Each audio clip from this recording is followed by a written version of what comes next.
Dans la nuit du 21 mars 2003, le ciel de Bagdad prend feu. L'ultimatum américain exigeant le départ de Saddam Hussein a expiré la veille à l'aube. Washington vient de lancer sa guerre préventive, justifiée selon le Pentagone par la présence d'armes de destruction massive. Quelques heures plus tard, depuis le Koweït, des dizaines de milliers de soldats américains et britanniques pénètrent dans le sud du pays.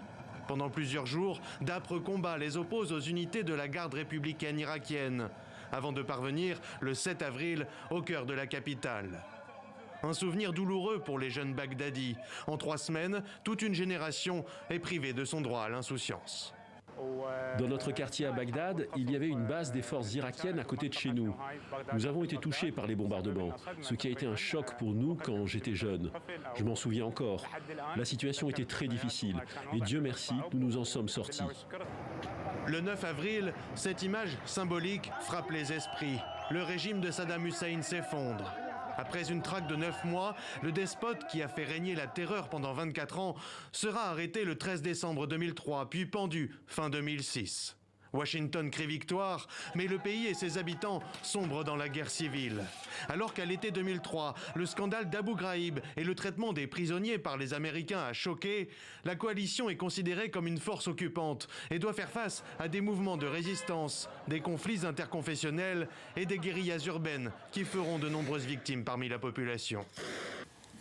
En 2007, nous avons été bombardés lors d'un raid des forces américaines. Les maisons autour de nous s'effondraient. À l'époque, nous dormions tous sur le toit terrasse. Le lendemain, lorsque nous sommes retournés sur le toit, nos matelas étaient pleins d'éclats d'obus. En parallèle des affrontements armés, les alliances se brouillent. L'État est fragilisé, laissant tout loisir aux organisations terroristes pour s'imposer. La violence s'immisce dans toutes les strates de la société. Après la guerre, il y a eu un incident que je n'oublierai jamais. Un voisin qui vendait des CD et des cassettes a été tué par des hommes armés. Le meurtre a eu lieu dans la rue avec des impacts partout. Aujourd'hui, je pense que c'était un meurtre lié au climat d'oppression et d'injustice de l'ancien régime. En décembre 2011, les derniers soldats américains quittent le pays.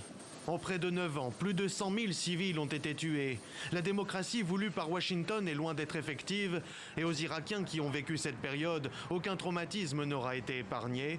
Quant aux armes de destruction massive, elles sont finalement restées introuvables.